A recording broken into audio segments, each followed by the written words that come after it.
Hello, my name is Daniel Poppy, and you're listening to my story, One Last Toast for Ebenezer Fleet.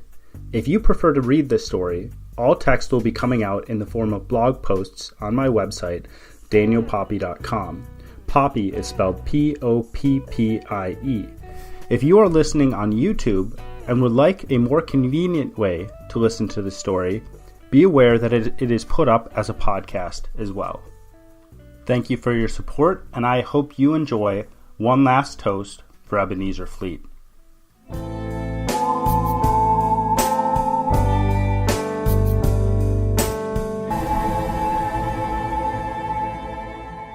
One Last Toast for Ebenezer Fleet, Chapter 4. Daniel gave one last look at the neatly scrawled note from his secretary. He did not throw it out, as was his habit. He instead opened the small top drawer on the right side of his desk, cleared some space, and set it down as if the slightest movement would cause it to shatter. An hour before the note came, the telephone rang the first time. When he finally heard it, when a chink in his concentration formed, he picked it up, immediately dropped it back on its receiver, and cursed the day it had ever entered his office. Then he plunged himself back into work. The phone rang 5 more times, and though he knew it was urgent, because if it were not, whoever was calling him would have called his secretary rather than going straight to his line, he pulled himself away from his work long enough to yank the phone cord out of the wall. Having it reinstalled would require hiring a technician, but even a few hours of peace and quiet were worth a phoneless existence. Phones were the one piece of technological advancement he despised. Messenger boys, and sometimes girls, were to be had in abundance. Not only did it stop a couple scraggly children from prowling the streets, but it took the damned immediacy out of the matter of communication. Daniel knew at least 2 people who had telephones in their cars. Though he found the technology of a wireless telephone fascinating, he knew that this small innovation, this mobile phone, as the British manufacturer called them, would be the decline of Western civilization. And not a slow one at that. The wall-bound telephone was bad enough. When he had first put the telephone in his office years ago at the suggestion of his partner, damn him, Derek, its clattering ring had drawn him out of both wondrous conversation and inspirational creative thought countless times. It was 3 months after its installation that he began to ignore it. In the past 15 days, he had started to pick up the phone only to hang it up right away. And, as he tore it from the wall today, he wondered whether he should remove it altogether. But Derek, damn Derek, would pester me until I had another installed, he said as he sat back down in his desk and cleared a spot amidst the heap of papers. Daniel pulled out a piece of drafting paper, set it on the open space, and tried to decide which was worse. The constant ringing of the telephone or the voice of Derek, or Derek's gait, or his upturned slanted head as he thought through some problem, or his face? His face, David decided. Most certainly his face. For Derek had not always been an annoyance to Daniel Fleet. They had met just after the war. Both were drinking at a dirty bar. Daniel had been able to sell enough trinkets on the street to pay expenses for the next 2 months, and was celebrating. Derek, a society brat, was engaging in a pastime of society youth, dress in dark colors, dirty one's face, and exist among the lesser until the bars closed and they went staggering out of poverty and back to their 4-post beds and silk sheets. Daniel spotted Derek as soon as he entered the rundown bar. These society brats were always easy to spot.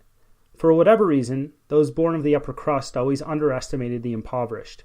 These youths assumed that their servants' attire mirrored the rest of the population, so they always went out into the darkness of the city and those bars looking like an ironically fresh-pressed pair of Levi's or oiled and unscuffed cowboy boots. Derek had talked to Daniel first. Daniel assumed it was because he was less intimidating than the rough, aged, and weather-worn faces of most men in the bar. When Daniel had first met Derek, he was not annoyed by his voice, which was rather sweet to the ears. He was not annoyed by how Derek walked, which was so smooth it reminded Daniel of the movement of a dancer. Derek's thoughts caught the mind like a good story. His assessment of the world was clear and logical. The only thing that annoyed Daniel about Derek at that time was his thin, effeminate face. He looked too much like a woman with his soft features and his tied-back hair and his full, flushed red lips. Daniel found the society youth fascinating, but looking at him was like eating an overly sweet pastry or chocolate confection. Daniel's eyes and mind were drawn into that face as a man is drawn into the face of a beautiful woman, but his stomach turned sour as he looked fully. For this was not a woman, but a man with woman features. Nature turned on its head, an unholy union of the two, drawing the eye like femininity, repulsing it like the ghastly form of the male. But just as the overly sweet desserts were enjoyed by women, and to a degree that bordered on carnal sensuality of transcendence, so too did women fall into the features of Derek. In the 5 years since meeting him, Daniel had watched countless women lose themselves in those disgusting, unnatural features. Daniel had watched as they stared as if lost in thought. He watched as their hands went up to play over their mouths, as their breath came out heavy, as they bit their lips and sighed. Why? He always wondered. Every man he knew found transcendence in the femininity of women. The feminine enthralled them, and the myriad of true feminine expression lowered them into some base animal instinct and, at the same time, made them transcend their earthly existence. True femininity filled a man to overflowing, and Daniel assumed that true masculinity wouldn't excite a woman as much. But after Daniel had met Derek, this idea shifted in his mind. Women were not concerned about men. Women did not feel rapturous about men in the same way men felt rapturous about women. Women, as a whole, saw men as men see men. Utilitarian bodies, gross beast bodies from which to avert their eyes. No, women were not interested and were not even capable of stumbling over their words as they talked to a burly bearded man capable of bending rebar. Women were interested in this feminine expression of man, Derek. They were interested in the womanly, the weakness. They fell over Derek and panted over Derek and wondered over that abomination face because women were only interested in one thing, women. Men swooned over women. Women swooned over whatever they could find that was as close to a woman as possible, but still a man. Daniel did not like women. He found their form to be as close to divine as anything, but he hated dealing with their essential nature almost as much as he now hated dealing with Derek. They were not a lower species for men, no, not at all. He had known enough women not to think that. Daniel knew the deep twistedness of the male. The unbearable nature of woman came from not understanding her depravity. From birth, she was told she was the softer sex, the civilizing half of humanity. Men were violent. Men waged war. The extermination of God's chosen people was headed by the male half of the species. Daniel knew that both halves were just as bad, but because the female half had never wielded power as the male half had, she had developed a belief that if only men were replaced by women in those positions, the world would fall into warless, painless, conflict-free harmony.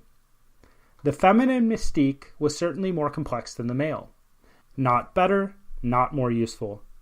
But because its complexity, Daniel worried that if women ever seized the reins of power, they would not throw humanity into the lawless violence of war, but an overlawed existence that tied hands of all persons with invisible fetters. Don't curse, don't smoke, do this, do that. You were out too late tonight. And these rules that women naturally placed on children would be accentuated, would be obese with power, as so many kings had been in the past, and they would swallow up the minds of everyone until these moralizing limits so shrank minds that niceness was a cardinal virtue, sharing was elevated above all else, and offensive speech became so taboo that a man could barely utter an order at a cafe without bringing the killing power of government down on his head. Blacks had been freed 100 years ago, but the country would shackle its own citizens because this stupid Western idea of the greater divinity of woman. And the erring nature of woman could be easily glimpsed when they gawked at the effeminate features of his business partner Derek. He had once liked the man. He had once found life in him. Derek had been a kaleidoscope of youthful colors, rebellious, a risk-taker. Every time Daniel would make the short journey across the hall to show Derek another prototype for a product, the society youth would spring from his chair in excitement. About once a month, Daniel brought a new product or piece that would improve an existing product, and every time Daniel presented each new idea to his partner, Derek would jump up in excitement.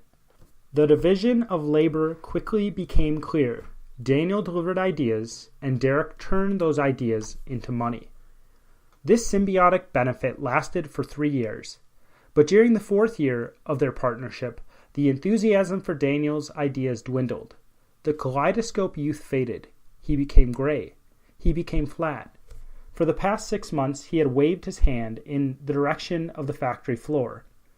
He always said how the business was doing just fine. The rhetorical question of, "Why do we need to change anything?" left his mouth. Daniel's ideas sat on a shelf above his door. The newest, a small handheld radio powered by transistors. It did not give as good of a sound as the radios they already made, but it was portable and cheaper to produce than the home radios they now sold. Derek said something about being in competition with themselves. Why undercut their own sales? No other product like this transistor-powered radio was cutting into their market. Why add one? Etc., etc. It was a bombshell idea, but Derek was too much of a fool to admit it, too much of a fool to see. The strength of his youth was that he saw everything in full color. Sometimes his vision was colorblind, but at least he saw the business as bigger than the bottom line. Now this gray man only saw money and security.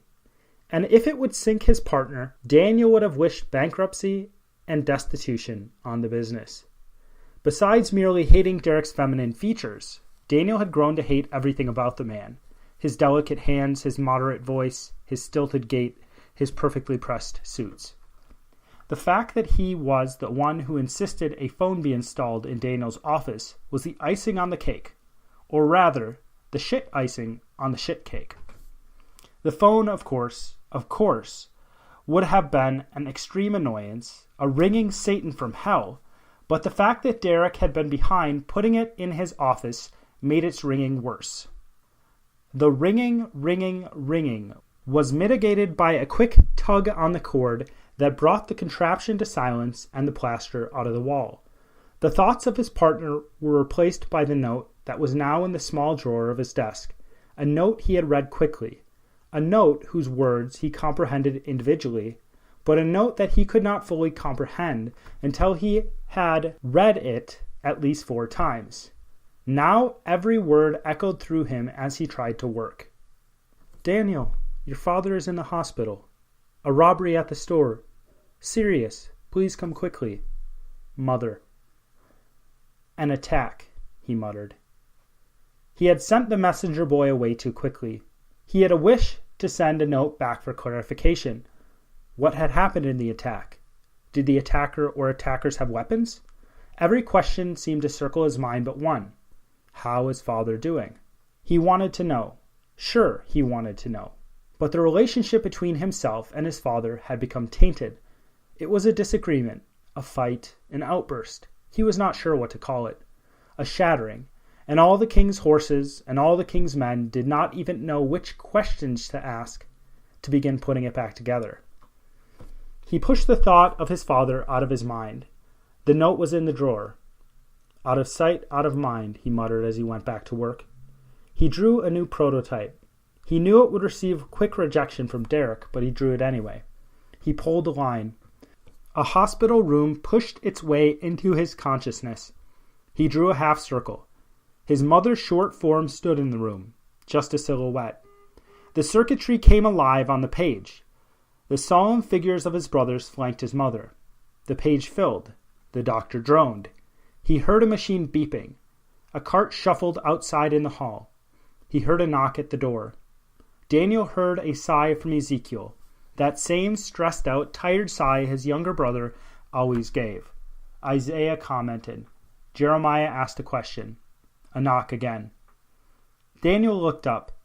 The knock had not been from his thoughts of the hospital, but from here, from his office door. He glanced at the clock. 15 minutes had passed since he had started to draw his new prototype.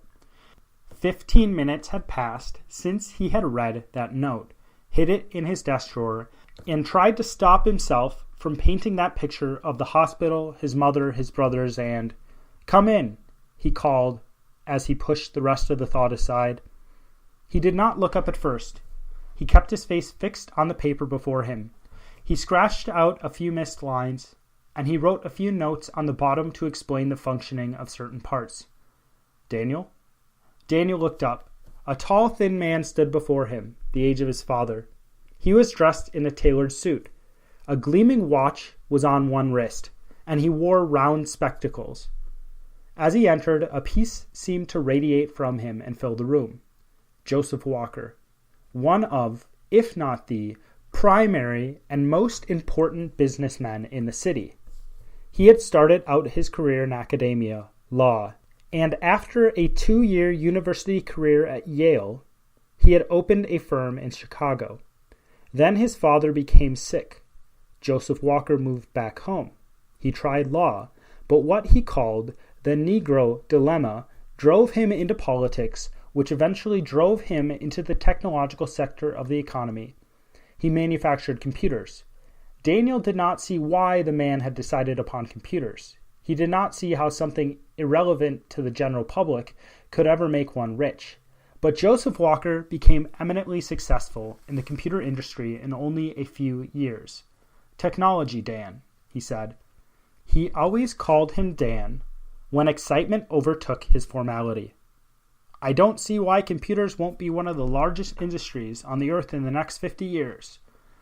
Joseph Walker was not just an important businessman, perhaps the most important in the city. Of the millions of people who inhabited the planet, he may have been in the top 10, and if not the top 10, certainly the top 100. But to Daniel, he was something more.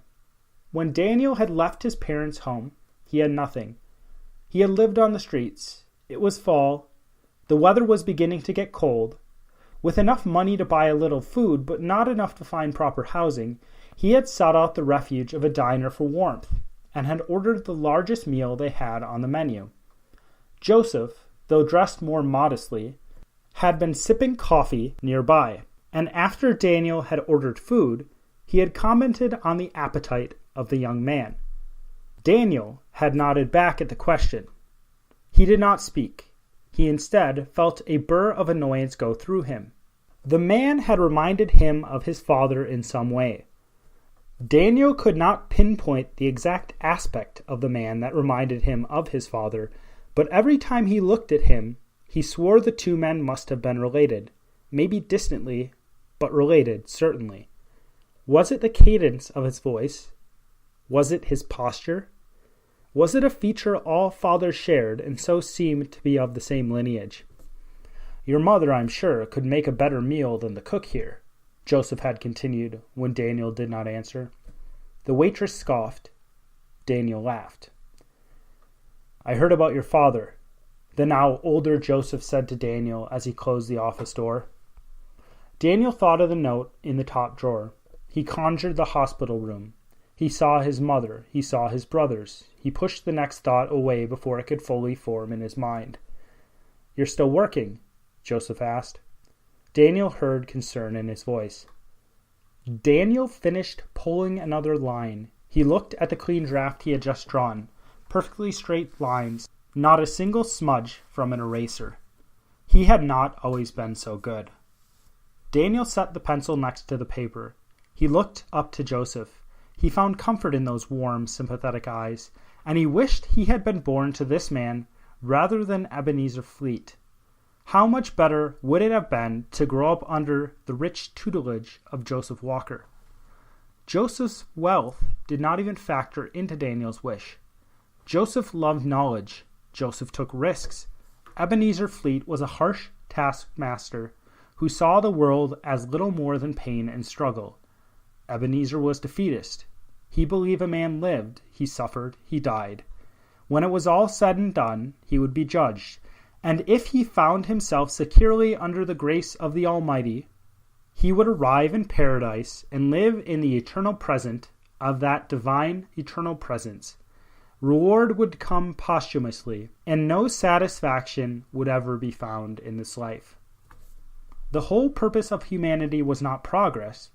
It was something else to Ebenezer Fleet. Of course, Daniel was never told by his father what that was.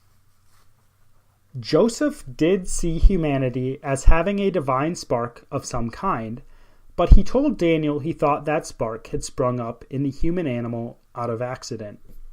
The first ape had used his tongue to utter an idea. Idea sprang into idea until mankind attained a creative genius and called it divine, because that is what it was.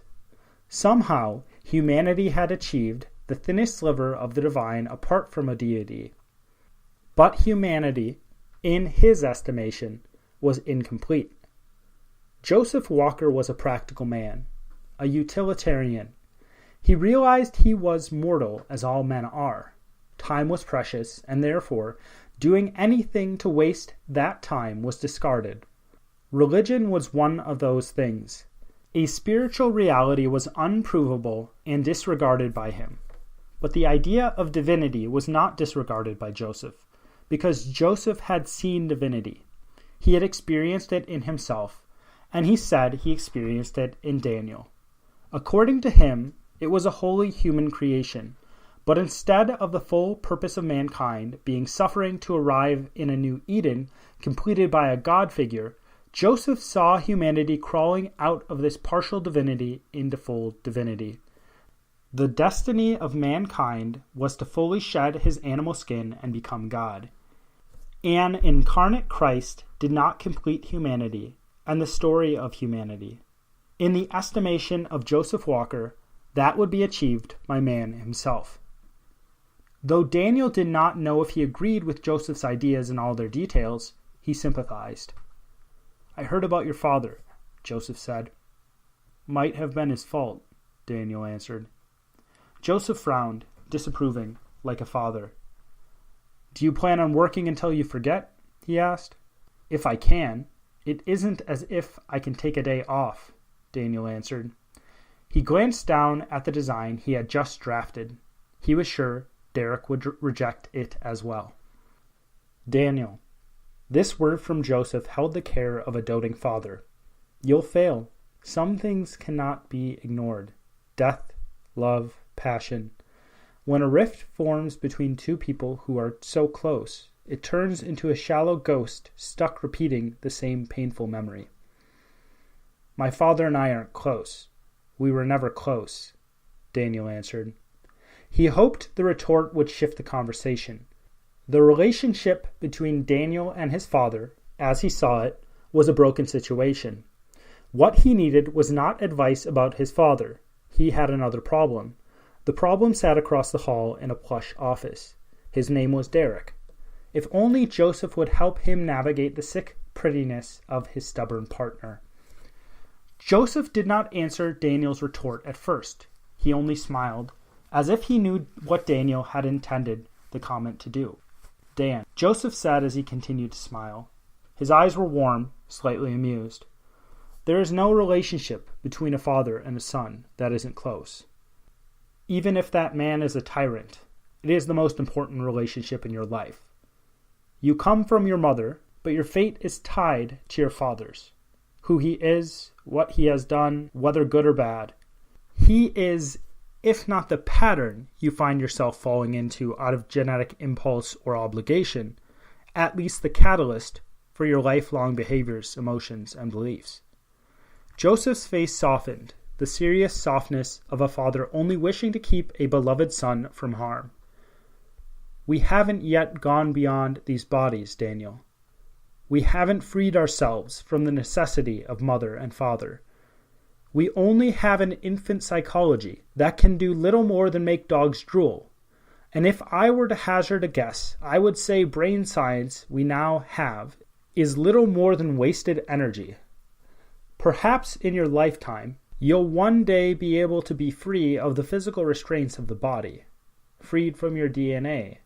But 50 years, 25, even 10 years is too much to waste in this short life. The only way I have found To avoid this piddling fate you now find yourself in is making amends. Forgiveness at the least, letting it go. My father hasn't talked to me for 10 years, Daniel answered. It was his last-ditch effort at ending the conversation. Even before it left his mouth, he knew it would not work, and he knew exactly how Joseph would respond. A big smile spread across Joseph's face. He laughed. He gestured to the room, but he was really gesturing to the world and reality itself. When I met you, I liked you right away. That does not happen often. Maybe 3 times in my own life. Why? You are willing to do what others won't. You're willing to jump off the cliff without knowing whether you'll be able to build your wings on the way down. You have fire, even when every fiber of your being revolts against what you need to do. If you must, if conscience, virtue, success, whatever requires it, you will do it. And that is why I am the one who came into your office unannounced and is the one who is talking to you about it right now. Daniel nodded. He only nodded. Daniel shifted the car into 3rd gear. The hospital was only a few blocks away.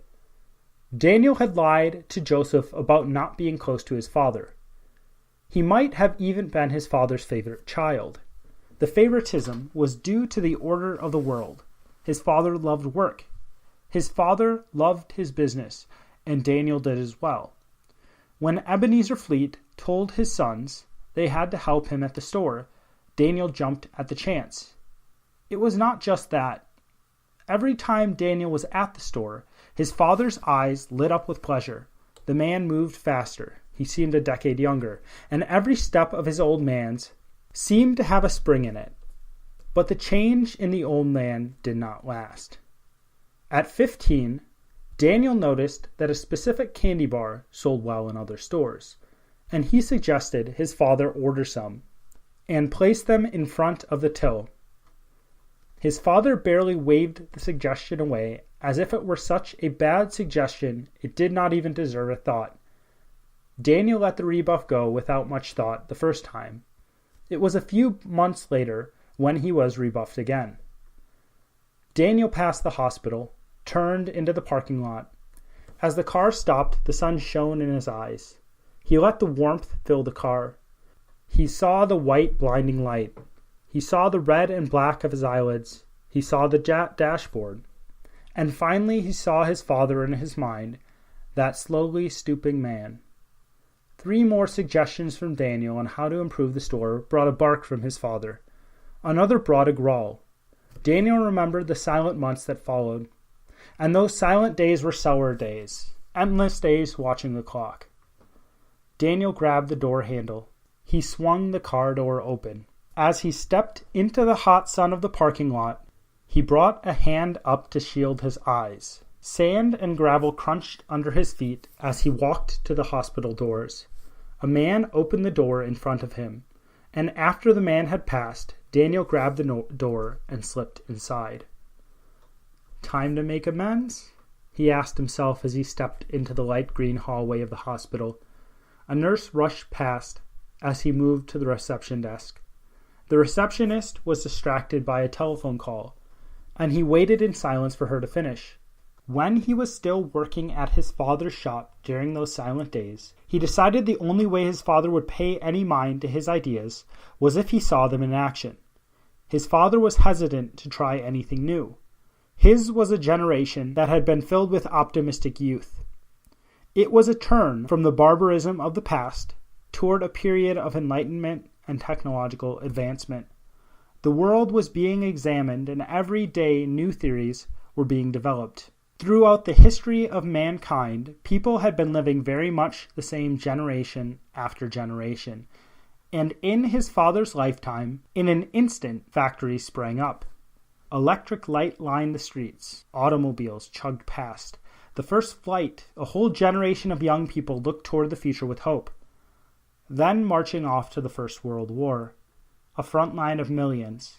A whole population mobilized.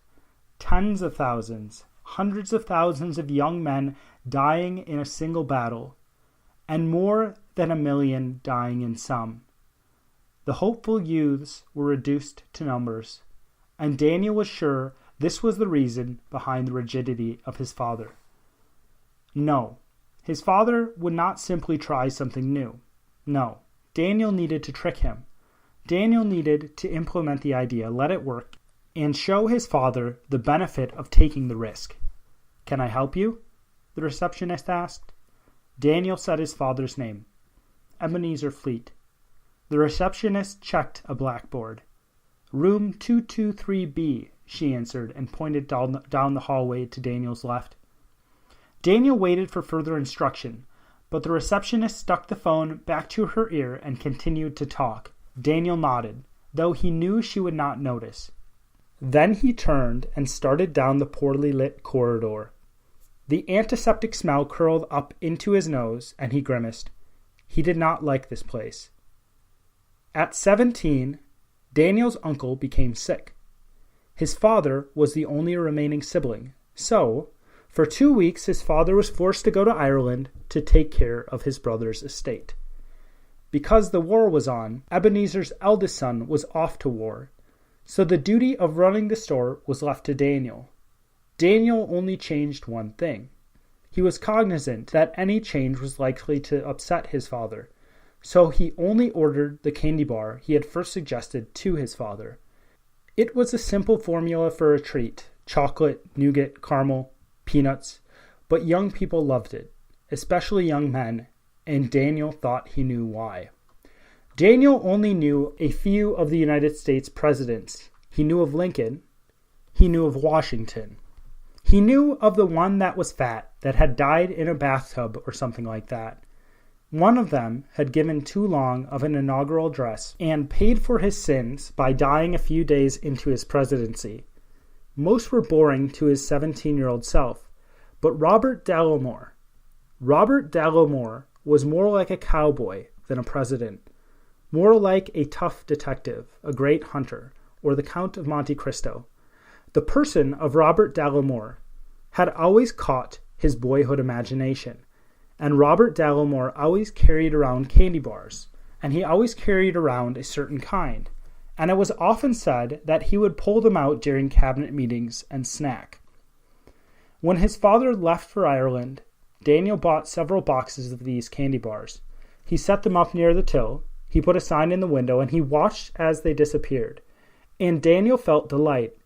His father had painted work as being an inevitable drudgery to his sons. He did not say it aloud, but each of his boys knew he saw that little shop more as a daily sacrifice than a joy. Daniel felt pure energy as he watched the candy bars disappear from the shelves. He kept every dollar made from them to the side to show his father. He was completely certain, that his father would come around quickly to at least try something new. His father was silent when he returned from the funeral. When Daniel tried to speak to him, to get him to notice the candy bar sales, his father brushed off the conversation. "Not now, not now," he told the young Daniel. Daniel had turned away from the man miffed, but he did not get across the store before he heard a yell, followed by a grunt, followed by a crash. Daniel stopped at room 223B. He looked through the window. He saw Ezekiel, Isaiah, and Jeremiah looking down. He wondered how long he could stand outside without them noticing. He did not want to go in. It was an odd psychology within him. He was not certain he wanted to make amends. Maybe he was still angry, maybe a little, and he knew his reaction did not make sense. His father's reaction to the candy bar warranted a couple weeks, maybe a couple months of silence, but 10 years? But he knew it was not his father's outburst only. He had screamed at Daniel about the candy bars. He had thrown them in the garbage. Daniel had responded by tipping over 2 shelves. His father had stomped toward him, and both had screamed at each other for half an hour, and then Daniel had picked up a bottle of beer and sent it through the front shop window. Then his father got silent. As a young man, Daniel had been terrified. He knew he had gone too far. He had allowed himself to get swept up in the emotions of the situation, and he had just placed an expense on his father's business from which he was not sure it would recover. His father took a long breath in as he stared across the shop at Daniel. "Find somewhere else to sleep tonight," his father had said. And Daniel could tell by his father's voice that he was just barely keeping himself from wringing his son's neck. "Leave." His father pointed to the door. "Leave," he sneered. Daniel more than remembered the memory. He felt it. But he knew the rift between his father and himself went beyond the fight in the store. It had grown into something more. Daniel sighed, and he noticed he was not staring at his brothers through the glass. Instead, he was staring at the glass and his face reflecting off of it. "Time to pay the goddamn piper," he said. He sighed again. 8 years had passed. He had always assumed he would make amends with his father someday. But he would have much preferred another 10 years to work out how he would make those amends. Now this amending had been thrust upon him by some emergency, whatever that was, that had brought him to this door. "How's it going, Dad?" he mumbled to himself. 8 years, eh? He chuckled. 8 years. The smirk fell from his mouth. 8 goddamn years. He shook his head. He wondered if he should not go in at all. No one had noticed him. He could turn away, walk down the hall. He could tell everyone that he had been stuck at work. He had been stuck in traffic, whatever. And in a week his father would be better, and avoiding the man for another 10 years would be simple. He nodded. He had made up his mind. He would leave. Everything would be fine. But before he turned away, Ezekiel looked up. He saw Daniel and nodded him in. "Time to pay the goddamn piper," he said again. He reached out, he turned the handle, and he pulled open the door. He prepared himself to confront his father. He prepared himself to hastily, awkwardly, put their relationship back together.